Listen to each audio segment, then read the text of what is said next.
স্বামী স্ত্রীর ভালোবাসা দেখে আপনারা অবাক হয়ে যাবেন। দেখুন এখানে 50 টাকা ফালাইছে, স্বামী বলতেছে যতক্ষণ না উঠাইতে পারবা ততক্ষণ তুমি মার খাবা। ঠিক আছে, কি বাটামটা দিতেছে রে ভাই, মাথা নষ্ট। এখন বউ বলতেছে আমিও টাকা ফালাবো, তুমি যতক্ষণ না উঠাবা ততক্ষণ বাটাম খাবা। ঠিক আছে, কি কামটাই না করলো, বউর ঝাড়ু বাড়ি, মজা লাগে গো। মুরব্বি মুরব্বি নতুন বোঝে নাই, নতুন নতুন আমাদের হক এই বুইরা শালায় কিভাবে খেয়ে ফেললো। নাতি আমি তো তোমাকে কিস করলাম, তো তোমার গালটা এত মিষ্টি কেন? না না, কেউ তো এখন তুই কিস করে না, এই কারণে এত মিষ্টি। কোথায়? আচ্ছা না না, শালা লুচ্চা। এই তুমি চলো, আমি এখন শপিং এ যাবো। আচ্ছা চলো, হ্যাঁ ঠিক আছে। হ্যাঁ তোমার চোখের নিচে কালি, ওটা মোছা দাও। না ঠিক আছে, আমি ঠিক করে নিয়ে আসছি।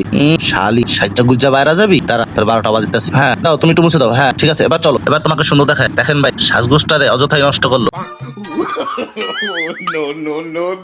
এই তুমি কেন বারবার ঝুলে ঝুলে মুড়ি খাচ্ছ? তুমি ভালো করে খাচ্ছ না কেন? হ্যাঁ তুমি তো আমার দিকে তাকাচ্ছ না, এখন আমি কি করবো? রুকু যারা সুপুর করো, বাই বাই টাটা। দেখেন স্বামী কিভাবে ন্যাড়া করে দিল বউকে। টাটা।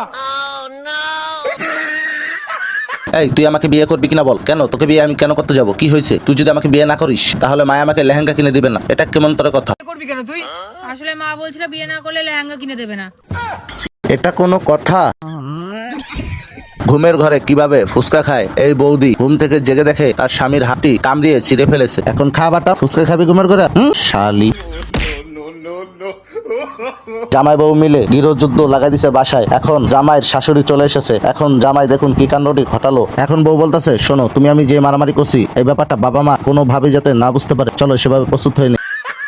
তুই মায়ের গোলাম হয়েছিস, তাহলে বিয়ে করছিস কেন? এই কি বললি তুই আমার ছেলেকে? মা তোমরা দুজন থামো। কে থামবো? তুই বউয়ের গোলাম হয়ে গেছিস। বউয়ের গোলাম হবে না কি হবে? এখন দাদায় পড়ে গেছে পুরোই বিপদে। এখন একদিকে মা আর একদিকে বউ, যার সাপোর্টই নেবে সেই চটকানা মারবে আর কানবে দাদায় ফাও। দেখুন কি কাণ্ড ঘটায় দুজন মিলে। চুপ করবে কেন? এখন বউয়ের ফোনে কথা বলা, তাই না?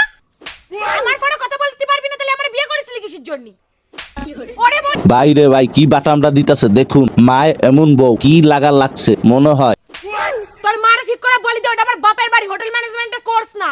ছেলে মায়ের খাওয়ার পর বলতেছে মা তোমাদের পুতের বউর মাঝে, তোমার মাঝে যাই হোক না কেন, তোমাদের মাঝে আমি নাই, কারণ তোমরা দুজন যাই করো না কেন তাতে আমার কিচ্ছু যায় আসে না, কারণ আমি আর মায়ের খেতে পারবো না। কি আমি কখনো ঠাকুমা হতে পারবো না? তোকে আগেই বলেছিলাম 2 বছর আগে, এই মেয়েটা বাজে মেয়ে, অলক্ষী মেয়ে, এই মেয়েকে বিয়ে করার কোনো প্রয়োজন নাই। মা আর দোষ দিয়ে কোনো লাভ নাই, কারণ দোষটা আমারই। আমি আজকে ডাক্তার দেখাইছিলাম, রিপোর্টে বললো আমারই দোষ, অথচ সবই ছিল নাটক। তারা বিয়ের আগে একটি সন্তান নিয়েছিল, সেই সন্তানটাকে রেখেছিল বৃদ্ধাশ্রম। এখন সেই সন্তানটাকে বাসায় আনার জন্য প্ল্যান করে তারা স্বামী স্ত্রী দুজন মিলে এই কাণ্ডটা ঘটালো। দেখুন কি প্ল্যান নিখুঁত। ওই বাচ্চাটাই দিতে পারবে মা, যা। ইমোশন ব্ল্যাকমেল করে শাশুড়িকে রাজি করালেন ছেলে এবং ছেলের বউ। তারপরে বৃদ্ধাশ্রমে চলে গেল সেই শিশুটাকে আনতে। তাদের পরিকল্পনা অনুযায়ী কাজ হয়ে গেল। এখন দেখুন কি কাজটি করলো। তারা দুজন বাচ্চাটাকে সাথে করে নিয়ে আসলো। বিয়ের আগে বাচ্চা, এটা কি আসলে বৈধ সন্তান? আপনারা কমেন্টে জানিয়ে যাবেন। বাট একটি জীবন্ত মানুষকে পৃথিবীর মুখ দেখার আগে সরিয়ে দেওয়া এটি কাম্য নয়। আপনারা পরকীয়া থেকে দূরে থাকবেন। ধন্যবাদ।